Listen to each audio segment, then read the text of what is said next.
नमस्ते मित्रों, स्वागत है आप सभी का मेरे YouTube चैनल पढ़ाई की दुनिया में। तो आज मैं एक नया शब्द लेके आई हूँ, सागर।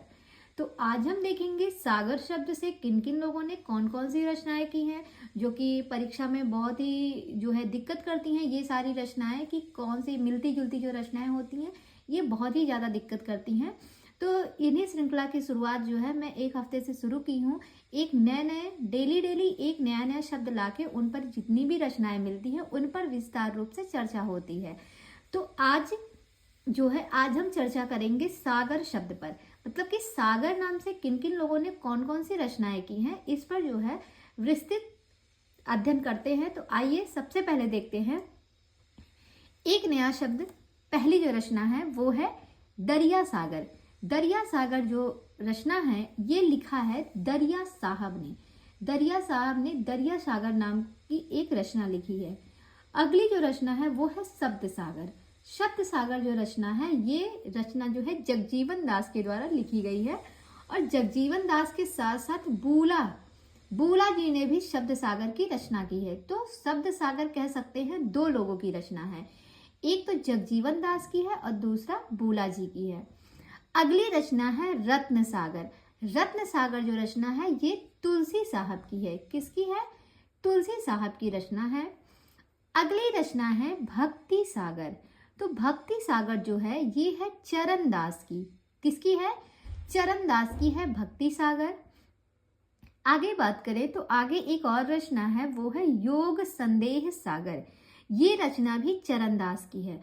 तो हमने चरण दास की दो रचना देखी, एक है भक्ति सागर और दूसरा है योग संदेह सागर।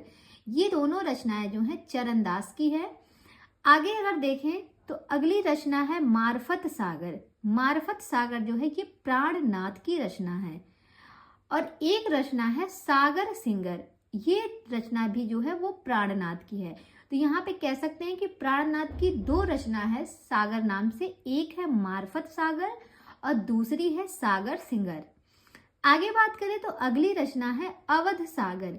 अवध सागर जो है ये है जानकी रसिक सरड़ की रचना। ध्यान दीजिएगा, अवध सागर जो रचना है ये जानकी रसिक सरड़ की रचना है। और आगे एक रचना है लाड़ सागर। तो लाड़ सागर जो है चाचा हित वृंदावन दास की रचना है। किसकी है? चाचा हित वृंदावन दास की रचना है लाड़ सागर। आगे एक रचना हमें मिली है ब्रज प्रेमानंद सागर।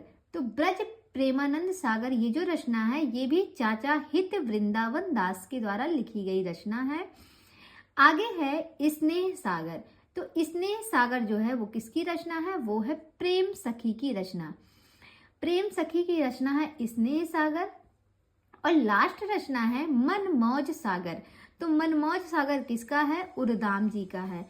उर्दाम एक कवि हैं जिनकी रचना है मनमौज सागर। तो यहाँ पर हमने सागर शब्द से मिलती जुलती रचनाओं का अध्ययन कर लिया है।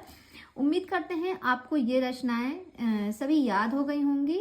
और अगर नहीं याद हुई है तो इसकी स्पीड को स्लो करके एक दो बार इसको और अच्छे से पढ़िएगा, सारी रचनाएं याद हो जाएंगी कौन सी किसकी है। तो आज की क्लास को हम यहीं पे विराम देते हैं। कल मिलते हैं एक नए शब्द के साथ। आप मेरी क्लास में बने रहिएगा। तब तक के लिए बाय बाय, टेक केयर।